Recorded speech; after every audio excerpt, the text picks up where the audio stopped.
دخلت مود الشوتجن انا وقحط الكمبور. شوفوا. لا انا كفر. شوفوا صديقي اللاعب العراقي ايش بيقول لقحط. انتبه يا قحط لا تكمبر ابن الحلو. يا قحط لا تكمبر فدول روحك. والحين شوفوا اللاعب العراقي ما تحمل وشال قحط الكمبور طاوة.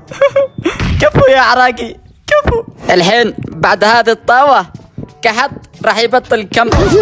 لا لا يا قحط ركزوا لي على هذا الكل وشوفوا يا عراقي. هو ذا قحط هو ذا قحط.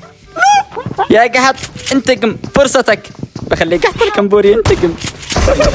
لا لا. اللحظة إذا بتتوقعوا إنه يبلعني ضاوة حطوا لايك، وإذا بتتوقعوا إنه ما يقدر اشتركوا بالقناة، ولا أقول لكم ما راح أكمل.